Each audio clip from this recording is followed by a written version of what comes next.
Bismillahirrahmanirrahim. Bin niyati liridha'illah wa li husuli syafaati Rasulillah sallallahu alaihi wasallam wa li qadha'i hawaijina wa hawaijikum min hawaijid dunya wal akhirah wa li butuhi qulubina wa qulubikum wa qulubihim Futuhal arifin, futuhal ulama'il amilin wassalihin wa ala ma nawaw bisalafun as-salihun wa ila hadratin nabiyil mustafa Sayyidina Maulana Muhammadin sallallahu alaihi wasallam wa ala alihi wa ashabihi ajma'in Sultanil Arifin Sayyidina Syekh Abdul Qadir Al-Jilani radhiyallahu anhu Sayyidina Syekh Abdul Hasan Ali Asyadili radhiyallahu anhu Jami'i masyayikhina masyayikhina al-ahya'i minhum wal-amr Qasina hadrati ilaiki alaijati Allah Syekh Abdul Karim وألف الكتب التي تعلمناها وعلمناها سيدنا الإمام محمد بن إدريس الشافعي وإلى حضرة سيدي شهاب الدين بن أحمد بن حجر العسقلاني سيدي شيخ محمد نواوي بن الأجاوي رحمهم الله وأجركم الله الفاتحة أعوذ بالله من الشيطان الرجيم بسم الله الرحمن الرحيم الحمد لله رب العالمين الرحمن الرحيم مالك يوم الدين إياك نعبد وإياك نستعين اهدنا الصراط المستقيم صراط الذين أنعمت عليهم غير المغضوب عليهم ولا الضالين رب اغفر لي ولوالدي وللمؤمنين آمين الحمد لله وكفى والصلاة والسلام على سيدنا ومولانا محمد المصطفى وعلى آله وأصحابه أهل الصدق والتقى والوفاء سبحانك لا علم لنا إلا ما علمتنا إنك أنت العليم الحكيم رب اشرح لي صدري ويسر لي أمري واحلل عقدة من لساني يفقه قولي آمين أما بعد Yang sangat kami hormati, kami muliakan segenap jajaran pengurus dan Dewan Kemakmuran Masjid An-Nur Perumahan Kurnia Jaya Alam. Yang juga sangat kami hormati, kami muliakan bapak-bapak, ibu-ibu, hadirin wal hadirat jamaah sholat subuh Masjid An-Nur, kaum muslimin muslimat, mu'minin mu'minat rahimana wa rahimakumullah wa asadakumullah. Alhamdulillahi rabbil alamin. Mari tiada penapusan senantiasa kita panjatkan kehadirat Allah Subhanahu wa ta'ala yang kembali di pagi hari ini masih berkenan melimpahkan banyak rahmat, nikmat, taufik, hidayah serta inayahnya kepada kita semua sehingga kita bisa menjaga keistiqomahan kita melaksanakan sholat fardu subuh secara berjamaah dan dilanjutkan dengan duduk di majelis ilmu setelah sholat fardu berjamaah. Shalawat salam semoga senantiasa tercurah limpahkan kehadiran beliau junjungan alam, sang pembawa pelita Islam, Nabi Agung Muhammad sallallahu alaihi wasallam biqaulina Allahumma salli wa sallim ala Sayyidina Muhammad wa ala ali Sayyidina Muhammad. Semoga kita semua benar-benar diakui oleh Rasulullah sebagai umatnya yang kelak di hari kiamat mendapatkan syafaatnya. Amin amin Allahumma amin. Bapak Ibu hadirin wal hadirat jamaah semuanya yang dirahmati Allah, mari kita lanjutkan kajian rutin kita kitab Nashaikhul Ibad karya beliau Syekh Muhammad Nawawi bin Umar Al-Jawi. Bismillahirrahmanirrahim. Paling atasnya. Qala al-muallif rahimahullahu ta'ala wa nafa'ana bihi wa bi'ulumihi wa bi asrarihi wa bi anwarihi bid daraini amin. An Sufyan ats-Tsauri rahimahullahu ta'ala. Sebuah kalam nasihat dari beliau Imam Sufyan ats-Tsauri, ulama generasi tabi'in.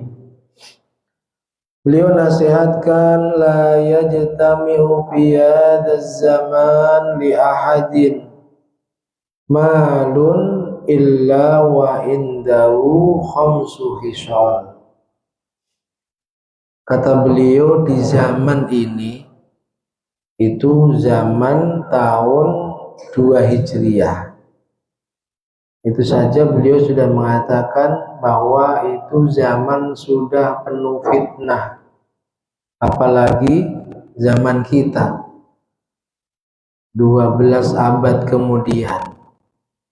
Di tahun 2 Hijriah saja beliau sudah mengatakan tidak akan berkumpul di zaman ini seseorang yang mengumpulkan hartanya. La yajtami'u fi hadzal zaman.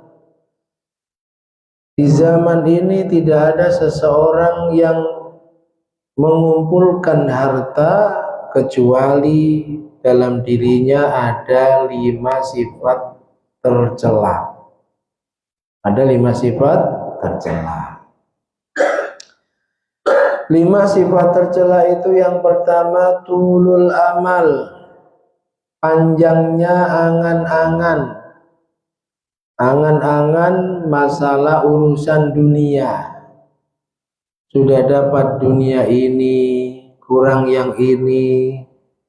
Sudah dikasih lagi oleh Allah dunia yang ini, kurang yang itu. Terus punya motor, pengen mobil. Sudah punya mobil, pengen tambah mobil. Itu artinya tulul amal. Sudah begitu pengen rumah, Allah kasih rumah, rumahnya 1, pengen tambah rumah.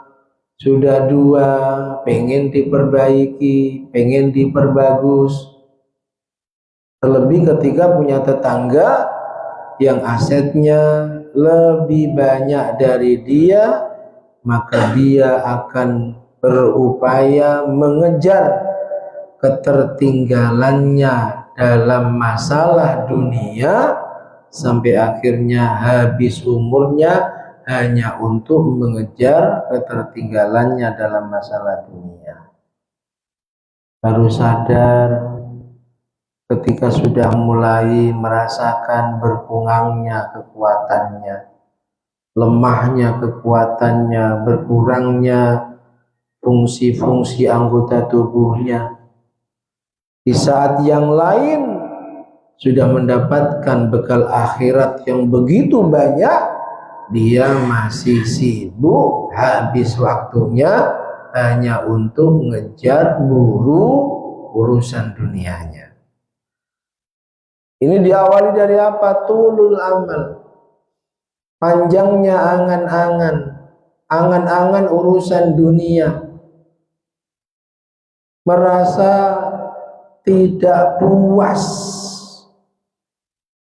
atas dunia yang sudah dimilikinya, dititipkannya, masih kurang terus. Ini bahaya Pak.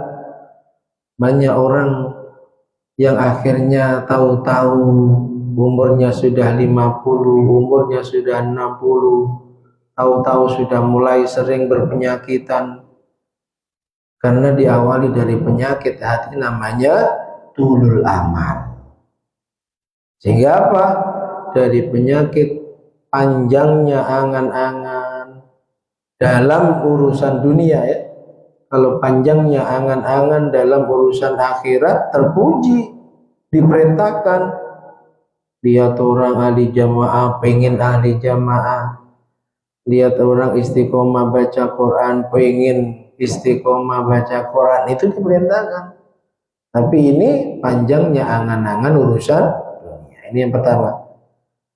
Yang kedua, wa khirsun ghalibun. Tidaklah di zaman ini, kata beliau, orang yang mengumpulkan harta kecuali ada pada dirinya khirsun ghalibun, rakus yang berlebihan, rakus yang mengalahkan keinginannya untuk memperbanyak mencari bekal di akhiratnya. Warraghib fid dunya malum wa talibu fuduliha madmum. Imam Nawawi mengatakan orang yang rakus dalam urusan dunia. Masih ingat simbol dunia itu 3 ta. Rakus dalam urusan harta, rakus dalam urusan tahta, jabatan, kekuasaan, rakus dalam urusan wanita. Ar-ruba fid dunya, ketahuilah bahwa rakus dalam urusan dunia itu sesuatu yang tercela. Wa talibu buduliya, orang yang mencari dunia berlebihan, artinya sebenarnya kebutuhan pokoknya itu katakanlah 5 juta per bulan cukup. Tapi dia ingin mendapatkan lebih dari itu. Dan niat awalnya bukan kok nanti lebihannya untuk syiar agamanya Allah, nanti lebihannya untuk bantu mereka yang kekurangan. Bukan.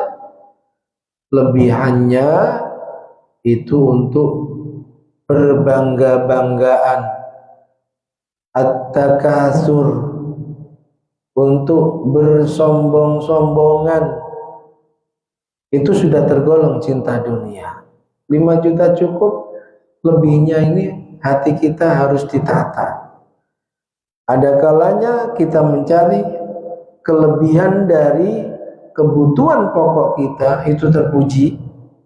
Kalau memang niatnya tadi, pokoknya saya harus punya uang yang banyak agar bisa banyak bantu orang, bisa banyak bantu syiar agamanya Allah. Nah, itu terpuji.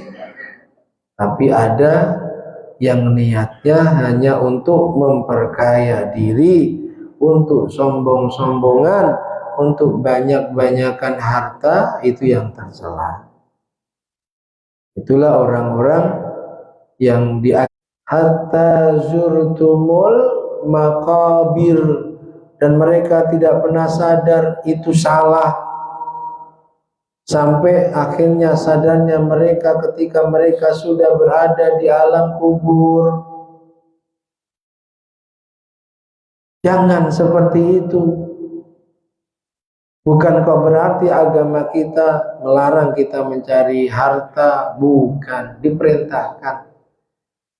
Kalau sekiranya sudah cukup untuk kebutuhan kita, andai kita ingin mencari lebihannya, harus mulai nata niat. Paham ya? Kalau niatnya ini tetangganya punya ini, saya harus punya ini, ya sudah salah. Tergolong hubbud dunya, cinta dunia. Yang Nabi katakan hubbud dunya ra'su kulli khati'ah. sumber segala keburukan itu diawali dari penyakit hati yang namanya cinta dunia. Pertama yang bermaksiat di bumi ini Qabil, sampai tega membunuh saudara kandungnya Habil. Diawali dari apa? Hubbud dunia, cinta dunia. Begitu juga sejarah ini berulang-ulang.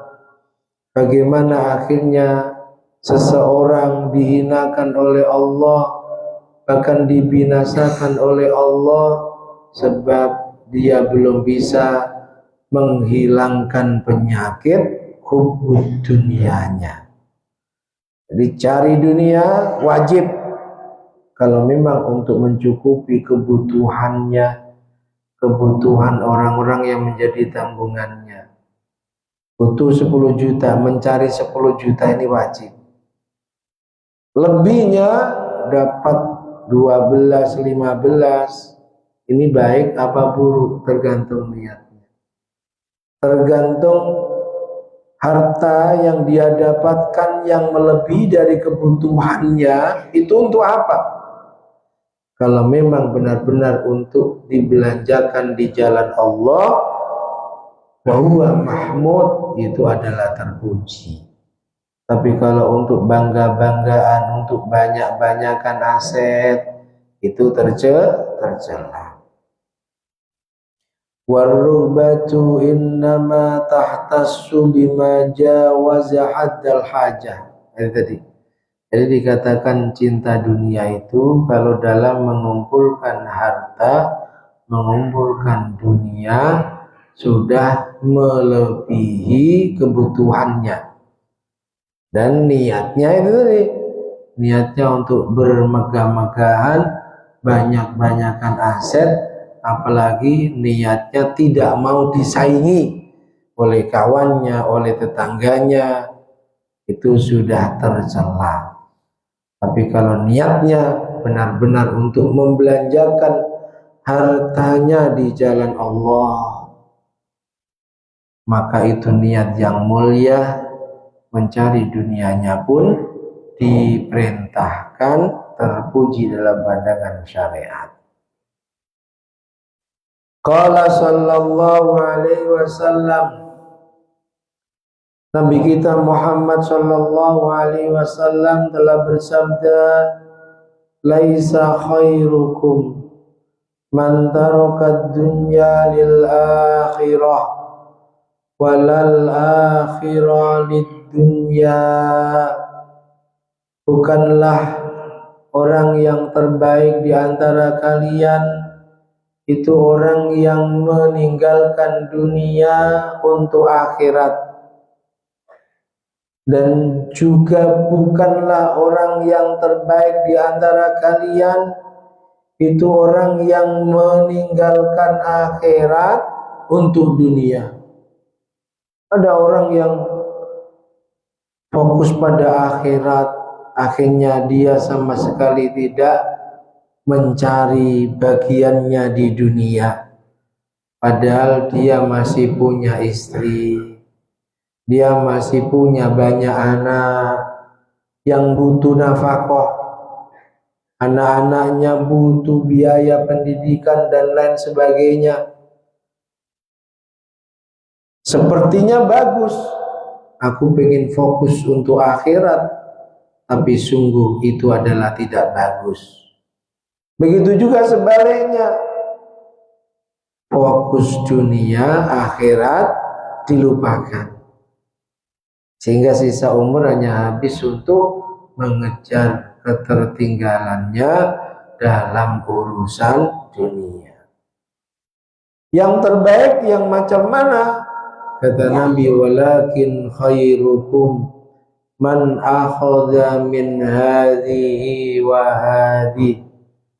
Yang terbaik dari kalian adalah mereka yang juga mengambil, mencari, berikhtiar, berupaya untuk mendapatkan bagiannya di dunia, tapi juga dia mengambil, mencari, berikhtiar, berupaya untuk mendapatkan bagiannya di akhirat.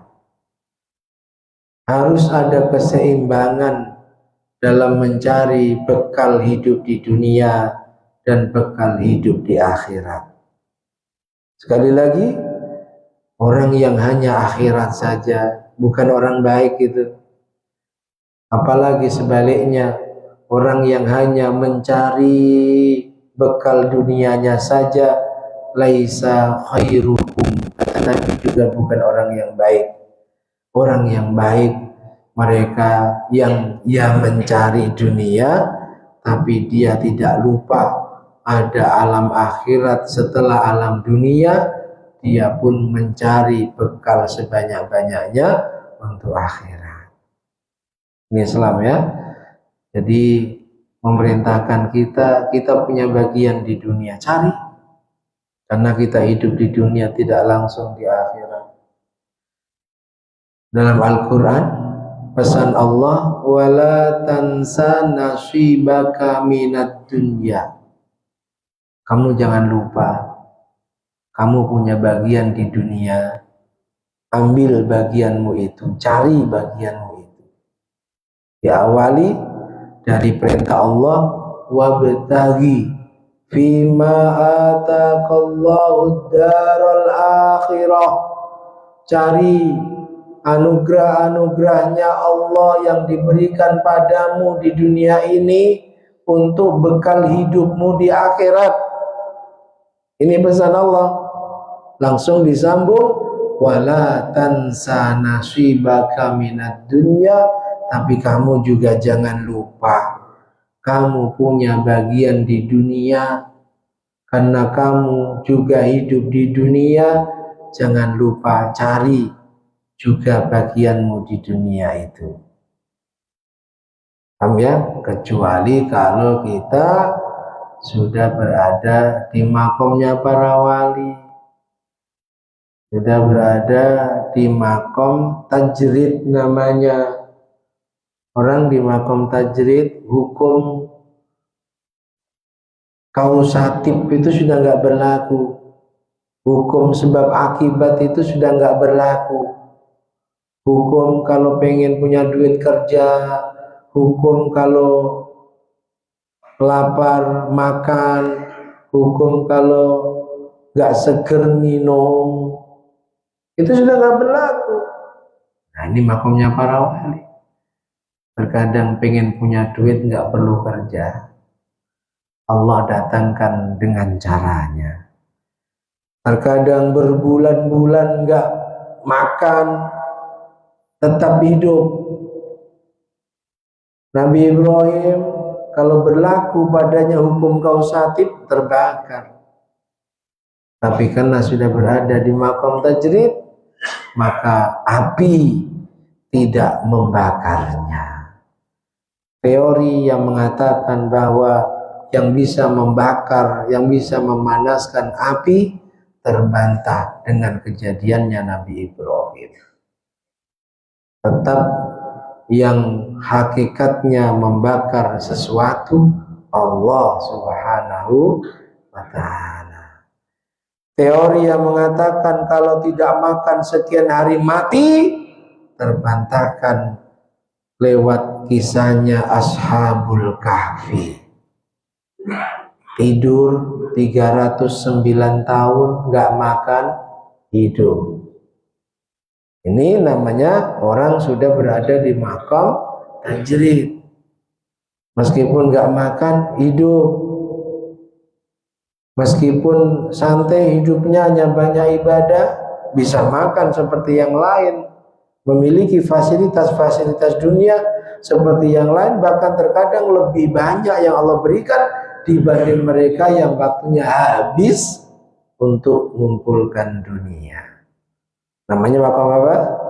Tajrid. Nah, kalau kita ini makom kasab, ya, kalau nggak kerja ya nggak pegang duit, kalau nggak makan ya lapar, begitu seterusnya. Jadi yang terbaik di antara kalian itu mereka yang mengambil bagiannya di dunia, juga mengambil, mencari, berikhtiar mendapatkan bagiannya di akhirat. Harus seimbang. Wa ruwiya an Nabi sallallahu alaihi wasallam annahu qala, dalam hadis yang lain Nabi katakan, ni'mal matiyah. Kalau orang mampu mengendalikan dunia, Bapak Ibu, Masya Allah, dia akan merasakan nikmat bukan hanya di dunianya tapi juga di akhiratnya. Kata Nabi, kendaraan yang ternikmat, kendaraan yang terbaik dunia hanya jadi kendaraan saja. Jangan jadi tempat tinggal kita. Karena tempat tinggal kita, kampung asli kita, kampung halaman kita adalah akhirat. Jadi dunia ini hanya tempat tinggal sementara. Maka jadikan dunia hanya kendaraan. Kata Nabi, sebaik-baiknya kendaraan adalah dunia. Fartakhiluha tuballighumul akhirah. Fartakhiluha, berangkatlah kalian semua lewat naik kendaraan dunia yang akhirnya bisa menyampaikanmu ke akhirat. Jadikan wasilah untuk kita bisa sampai akhirat dengan nyaman. Kita bisa sampai akhirat dengan perbekalan yang cukup, bahkan lebih. Jangan sampai kita balik ke kampung halaman kita nggak bawa bekal apa-apa. Sementara kita akan selamanya di sana, Bapak Ibu. Dunia paling zaman sekarang 70 tahun itu sudah mulai jarang, betul ya? Masya Allah. Sementara kita akan balik ke kampung halaman kita, di mana hitungan 1 hari di kampung halaman kita itu sama dengan 1000 tahun di dunia ini. Sehingga amat sungguh rugi kalau ada orang melupakan itu, yang akhirnya sebab dia lalai ada alam akhirat. Dengan perbandingan waktu 1 harinya sama dengan 1000 tahun dunia, dia keasikan cari bekal dunia. Dia terlena, tersibukkan dengan hanya mencari bekal untuk hidup di dunianya. Akhirnya qadarullah meninggal, dia belum punya bekal. Masih sangat sedikit bekal untuk hidup di kampung halaman aslinya, yakni kampung akhirat. Nah, mudah-mudahan kita semua ini selalu disadarkan oleh Allah bahwa sungguh dunia hanya sementara. Kita semua akan balik kampung. Kampung kita di mana? Di akhirat. Yang kita butuh bekal yang lebih banyak untuk tinggal di kampung akhirat, karena di sana kita akan selamanya. Wa qala Ali bin Abi Thalib karramallahu wajhah, Sayyidina Ali karramallahu wajhah berkata, ad-dunya daru sidqin liman sadaqaha wa daru najatin liman fahima anha liman tazawwada minha. Sayyidina Ali ini yang benar-benar anti dunia ya. Sayyidina Ali ini pemuda yang pertama kali masuk Islam. Sayyidina Ali ini satu-satunya manusia yang lahir di dalam Ka'bah. Sayyidina Ali ini satu-satunya sahabat yang belum pernah kufur, yang belum pernah menyekutukan Allah. Beda dengan sahabat-sahabat yang lain, Abu Bakar, Umar, dan sahabat semuanya sebelum Islam ada, mereka menyekutukan Allah. Sayyidina Ali, Islam ada, beliau umur 8 tahun dan 8 tahun sudah masuk Islam. Belum sempat nyembah berhala sebagaimana yang lain. Makanya sebagian ulama itu memberikan tarodi, doa ketika Sayyidina Ali namanya disebut bukan dengan radhiyallahu an. Sebagaimana ketika kita mendengar atau menyebut nama sahabat Abu Bakar, Umar, Utsman, dan sahabat-sahabat lainnya, kita disunnahkan mendoakan, itu namanya tarodi, mendoakan dengan doa radhiyallahu an. Untuk Sayyidina Ali karramallahu wajhah. Apa sebab? Radhiyallahu an itu artinya semoga Allah mengampuni dosanya, karena pernah punya masa lalu menyekutukan Allah, bahkan menjadi musuhnya Allah. Sahabat Umar bin Khattab yang akhirnya menjadi sahabat karibnya Rasulullah, sebelum masuk Islam menyekutukan Allah, musuhnya Allah, musuhnya Rasulullah, anti dunia Sayyidina Ali. Sampai dia pernah mengatakan, wahai dunia seisinya, engkau aku talak 3 kali. Sampai begitu katakan. Aku talak, aku ceraikan kamu 3 kali. Aku nggak mau disibukkan denganmu, yang sebab kesibukanku denganmu melalaikan aku kepada Allah. Nah, beliau itu mengatakan, ada ad-dunya darusitkin.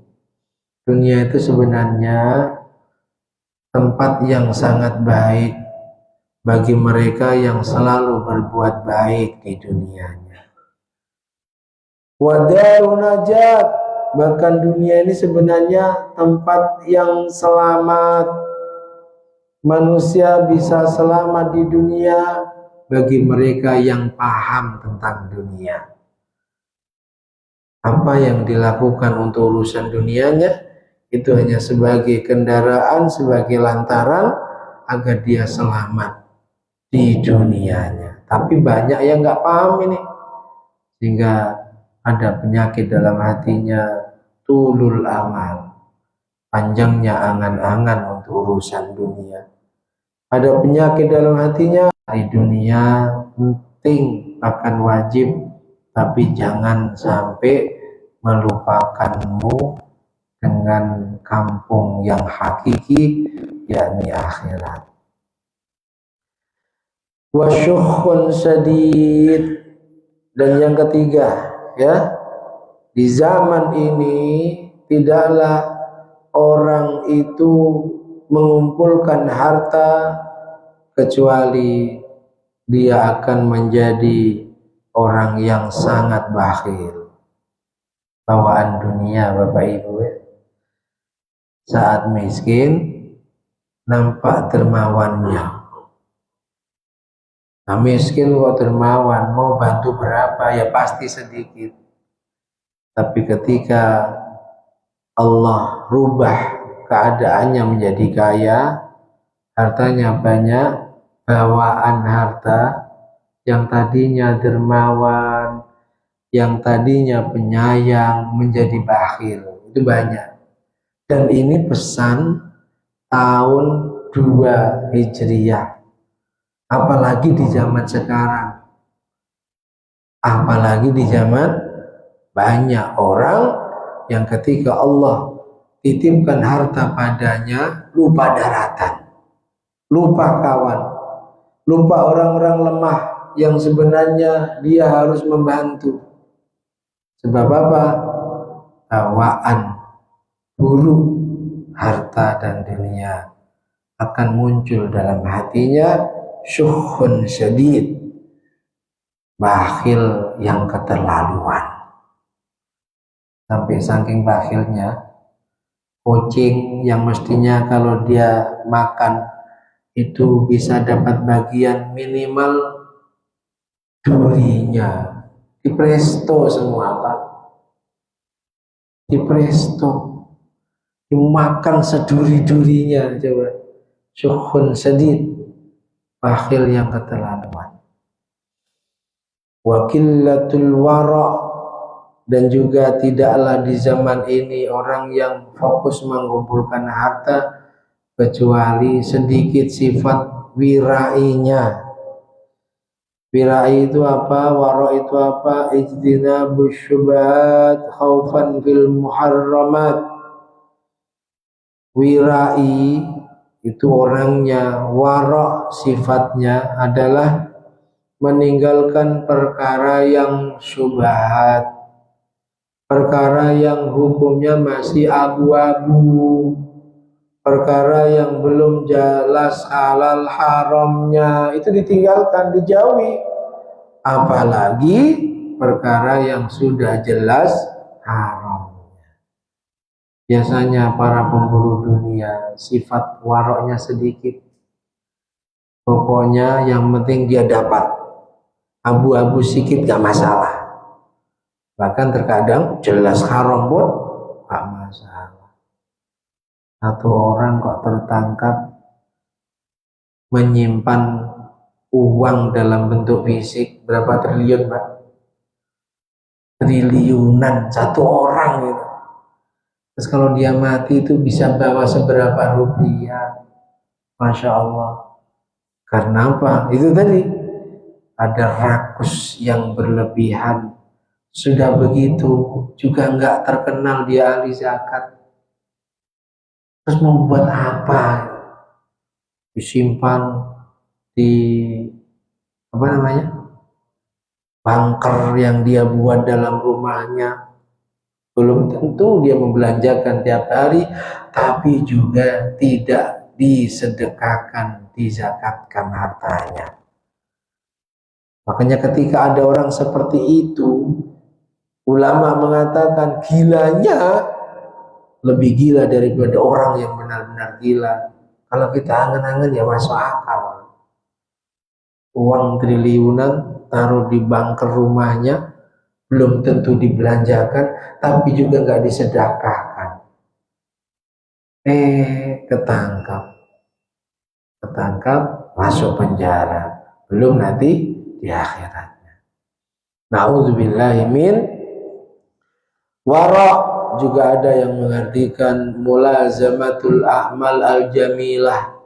Layak seseorang itu dikatakan wirai ketika sisa umurnya selalu dia habiskan untuk melakukan amal-amal yang baik, amal-amal yang diridhoi oleh Allah, yang diperintahkan oleh Allah Subhanahu wa ta'ala. Dan yang terakhir, tidaklah seseorang mengumpulkan harta di zaman ini kecuali, meskipun tidak semua ya, mayoritas, kecuali nisyanul akhirah, upaya untuk mengumpulkan harta itu bisa melupakan akhiratnya. Allah pun tegas telah mengingatkan pada kita, ya ayyuhalladzina amanu, wahai hamba-hambaku yang beriman, la tulhikum, jangan sampai melupakan kalian, amwalukum wala auladukum an dzikrillah, melupakan kalian harta kalian, anak-anak kalian, melupakan kalian dari mengingat Allah. Wa may yaf'al dzalik fa ulaika humul khasirun. Kalau sampai kalian tergolong orang yang ketika mencari mengumpulkan harta, tergolong orang yang ketika alasan ngurusi anak-anak kalian sampai melupakan akhirat, sampai melupakan ingat Allah, sampai sering nunda perintah Allah bahkan meninggalkannya, Wa may yaf'al dzalik fa ulaika humul khasirun. Maka sungguh kalian tergolong hamba-hamba yang rugi dunia akhirat. Karena itu Bapak Ibu, mari sekali lagi, agama kita tidak melarang kita mencari dunia, tapi kita harus seimbang antara mencari bekal untuk dunia kita dan mencari bekal untuk akhirat kita. Yang lebih besar porsinya, karena kita akan hidup jauh lebih lama di akhirat, maka porsi mencari dunianya adalah lebih besar porsi untuk akhirat kita. Lewat apa? Lewat memperbanyak amal-amal soleh kita, karena sungguh tidak ada bekal untuk hidup di akhirat kita, untuk hidup di kampung halaman asli kita, kecuali hanya bekal berupa amal-amal soleh kita. Mudah-mudahan Bapak Ibu jemaah semuanya yang dirahmati Allah, semuanya ini Allah, tanpa pertolongannya nggak mungkin kita bisa ingat Allah. Kita hanya bisa memohon.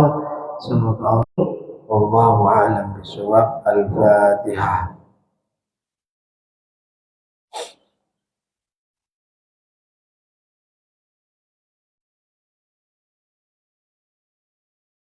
Bismillahirrahmanirrahim. Alhamdulillahi rabbil alamin. Allahumma salli wa sallim ala sayyidina Muhammad wa ala ali sayyidina Muhammad. Allahumma ij'al jam'ana hadha jam'an marhuma waj'al tafarruqana min ba'dihi tafarruqan ma'suma. Allahumma anfa'na ma 'allamtana wa 'allimna ma yanfa'una wa zidna ilman nafi'a wa 'amalan shalihan. Allahumma arina al-haqqa haqqan wa rizqna sallam. Alhamdulillahi rabbil alamin.